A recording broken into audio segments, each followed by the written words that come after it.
Hello everyone, welcome to Starung. Today we are going to start with the Political Science, Chapter 2, Constitutional Design.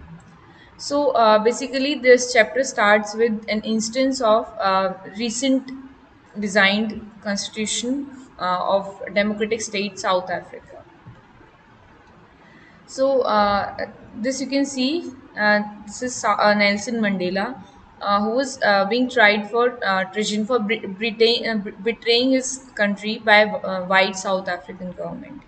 He, along with seven other leaders, were sentenced to life imprisonment to oppose apartheid regime, and they spent next 28 years in the most dreaded prison in Robben Island.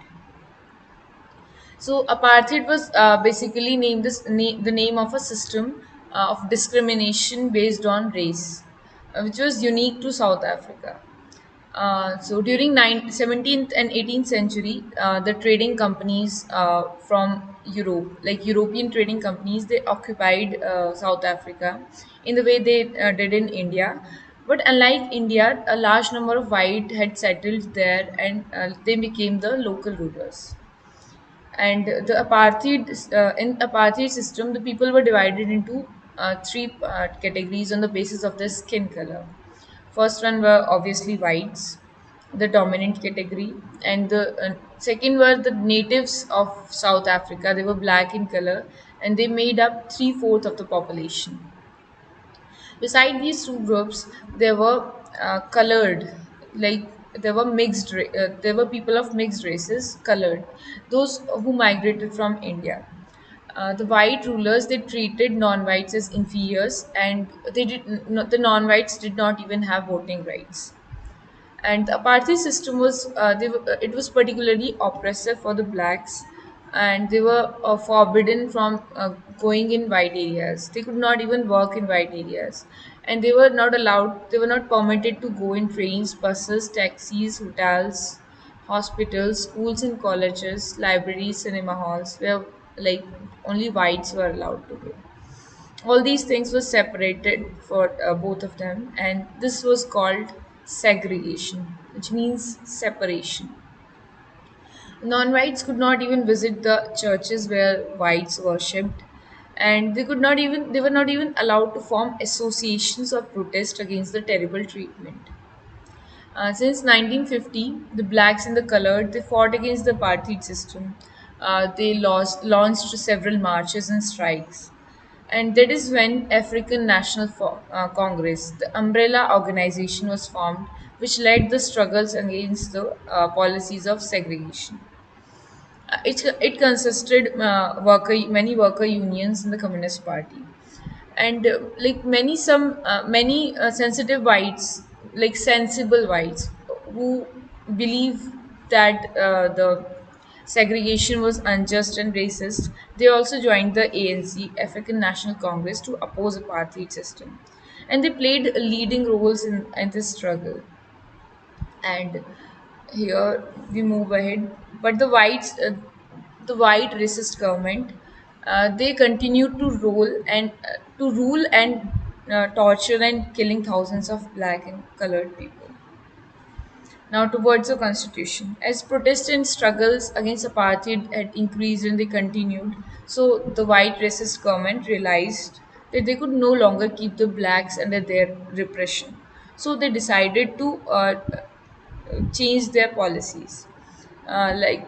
Discriminatory laws were repealed, discriminatory laws were abolished.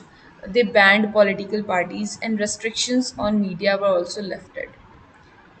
At that time, Nelson Mandela had been in prison for 28 years.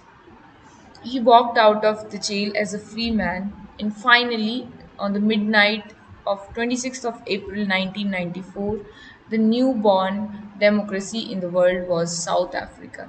New national flag of the Republic South Africa was unfurled, and the apartheid system came to an end. It gave rise to multiracial government, which included all the three races. And after the emergence of this new democratic South Africa, the black leaders decided to appeal. Decided to request to ordinary black people to forgive the whites for whatever they had done while they were in power.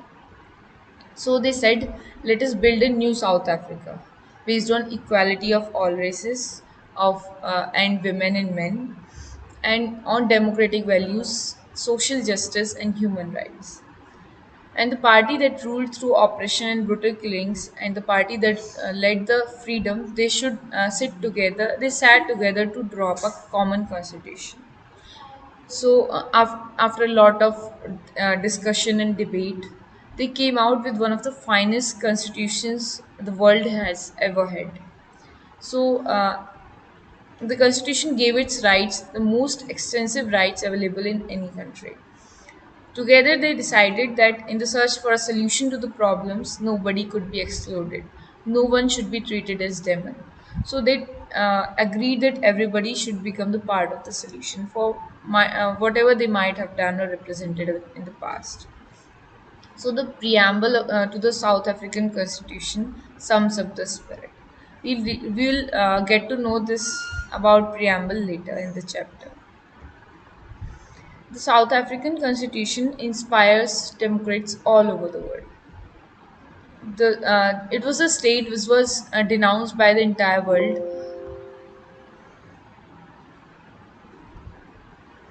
So it was denounced by the entire world as undemocratic one, but now it is seen as a model of democracy.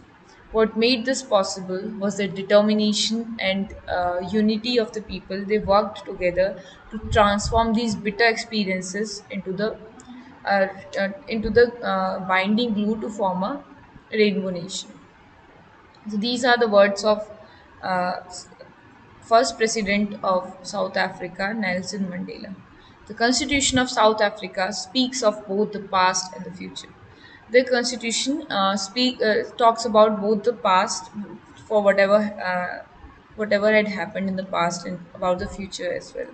On the one hand, it is a solemn pact in which we as South Africans declare to one another that we shall never permit a repetition of our racist, brutal, and repressive past. Like he's predicting or like promising that this kind of situation will never be created in South Africa again. But it is more than that. It is also a charter for the transformation of our country into one which is truly shared by all its people. Now he's saying that now the South Africa is shared by all its people equally, and a country which is in the fullest sense belongs to all of us, blacks and whites, women and men. So here we come to why do we need a constitution?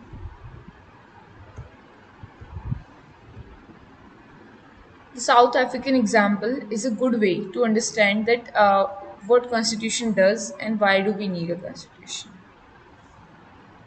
So when the oppressor and the oppressed they are planning to live together as equals. It is not going to be easy to trust each other. They had fears in their minds, and they both of them want to safeguard their interests and their property privileges. They want to protect their privileges and property. So, after long negotiations, both parties agreed to compromise. The whites agreed to the principle of majority rule, and that of one person and one vote. And they accepted some basic rights for the poor and the workers. And the blacks also agreed that majority rule would not be absolute. Like they agreed that the majority would not take away the property of the white minority. This compromise was not easy, but how this compromise was going to be implemented. Even if they manage to trust each other, what about the future generations, and then what about the future and the next generations? The only way to build this, and I mean